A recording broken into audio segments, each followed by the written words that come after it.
Good morning. Today I'll be discussing the India-specific developments in the online gaming space. Let's quickly look at the Indian potential insofar as the online gaming space is concerned. The most important aspect for this is the internet penetration. The new Indian government has announced that it will, focus on the broadband revolution in India. With that, we definitely see a growth potential insofar as any internet-based models are concerned. We have already begun to see huge growth in the e-commerce space. Insofar as the gaming is concerned, the gaming laws in India are state specific, and therefore the each state creates its own laws insofar as gaming is concerned. Sikkim is one of the states in India, or the only state in India which actually has come out with the online gaming law, and it has now issued four licenses. One is already issued, and the three are about to be issued. The only challenge there on that is that because it is a state law, we need to see how the other states react if the players in those states play on the website which is operated by the Sikkim licensee. The center, which is the federal government of India, has actually issued a direction that online gaming would have to be restricted to within the state of Sikkim and cannot traverse to other states. With this advisory to be also read with the Information Technology Act, under which the rules have been framed, the rules suggest that the internet service providers are required to block the gambling websites.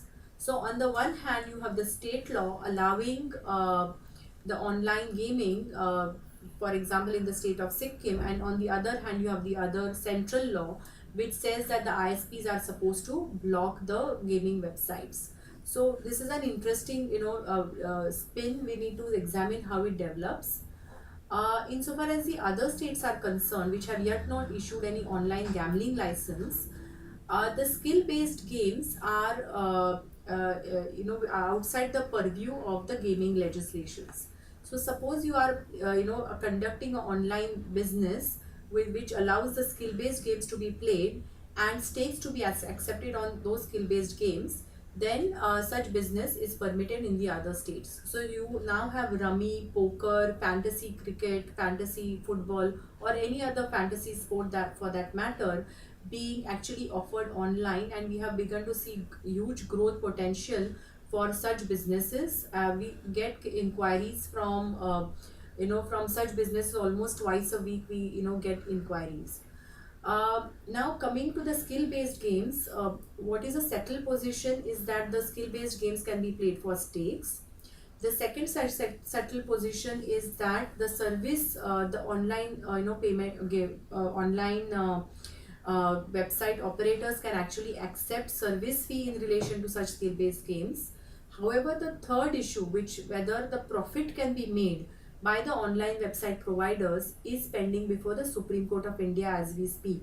Today is actually the date of hearing.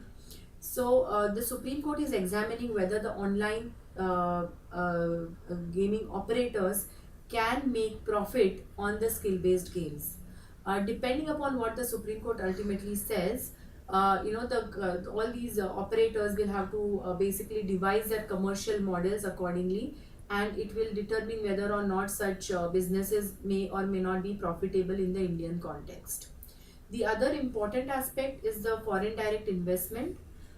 Foreign direct investment into the gaming space is prohibited. However, we need to examine whether a foreign direct investment in the business conducting skill-based games can still be allowed, and our view is that should not be construed as gambling, and therefore foreign direct investment in the skill-based games should be allowed. However, recently the Foreign Investment Promotion Board actually rejected the application for foreign direct investment in the company wanting to conduct poker business in India.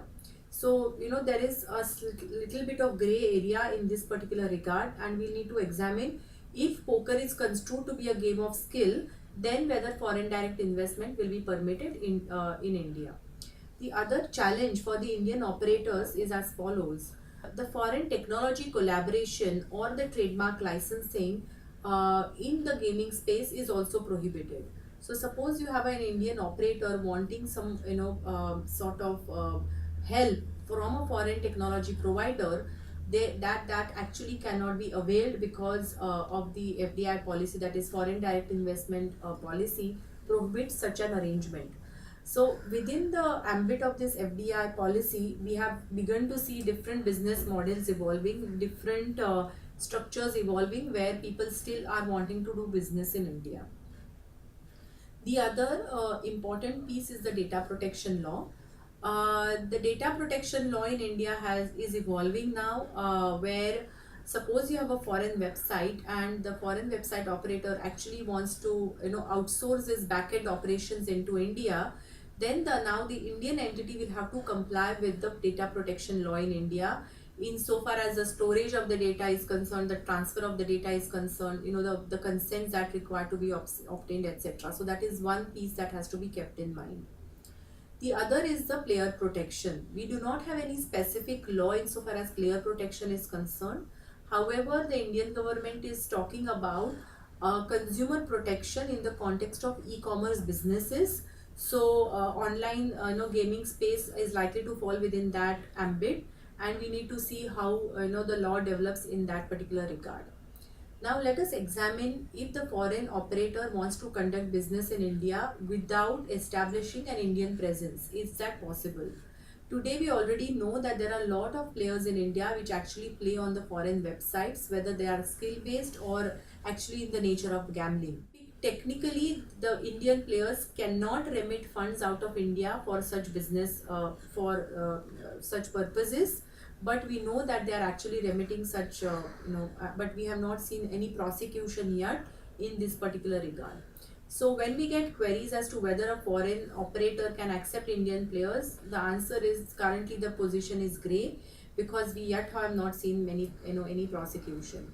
The other aspect is insofar as the payment gateway operators are concerned, they can operate in India by establishing their presence and then conducting business in India.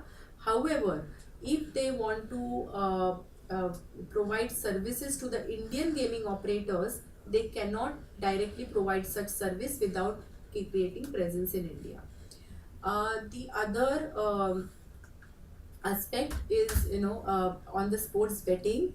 There is a particular industry organization that is basically lobbying for the purpose of making sports betting as a legal activity, and if that happens, then that will be another development in the Indian context.